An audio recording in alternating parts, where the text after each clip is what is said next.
if I were you, I would definitely get yourself ready for more shock events to come in 2017.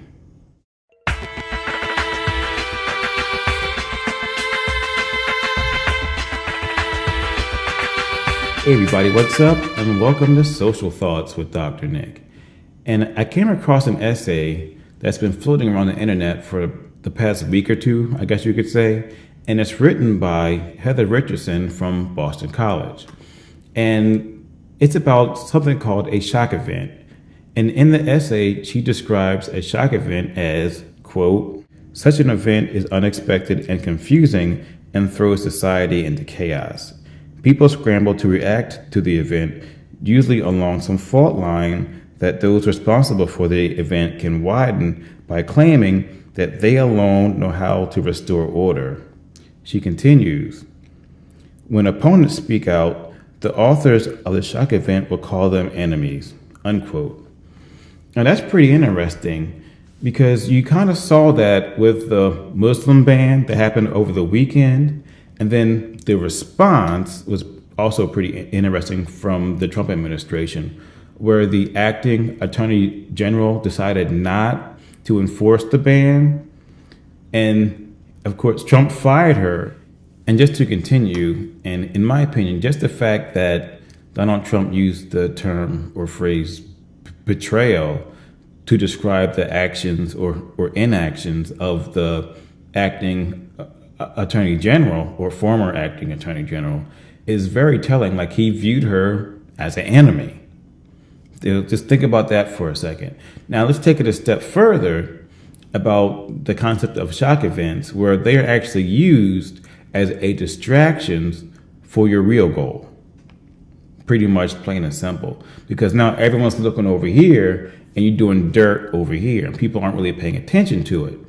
And the thing I want people to pay attention to now is Iran, because there's been a lot of murmuring going around because over the weekend, Iran conducted a missile test or something.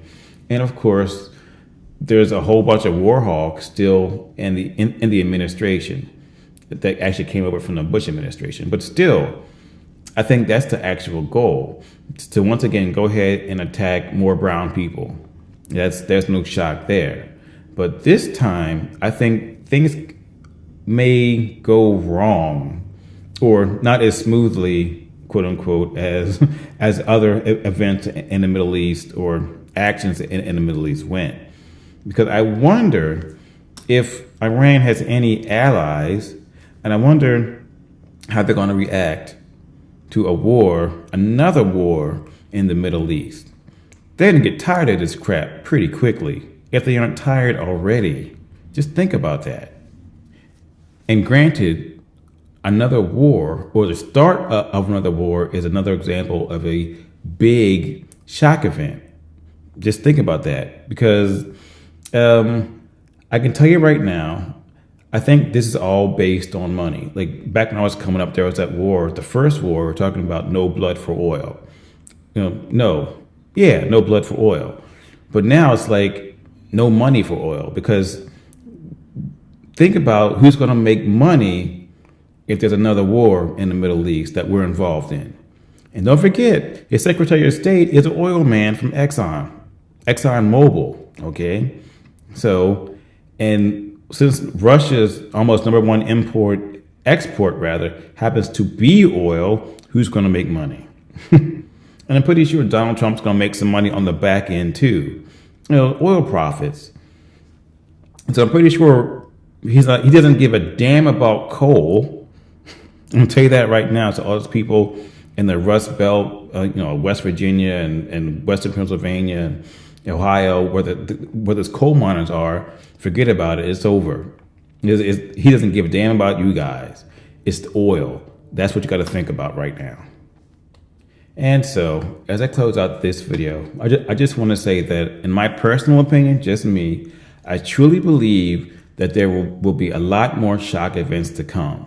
But they won't be big. They'll be medium-sized, smaller, and even micro-sized. And what I mean by micro-size is I truly believe that he can actually use his Twitter account to create a micro shock event. Because easily for an hour or two, people will be like, oh my God, Trump said this. And they're all freaking out about this. Meanwhile, he's over here in the White House signing another executive order. And then there's your medium-sized shock event.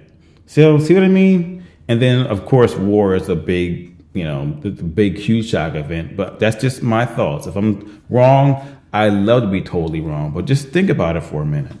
So on that note, I'm out. You guys have a great day. Stay tuned, and I will talk to you soon. All right. Bye.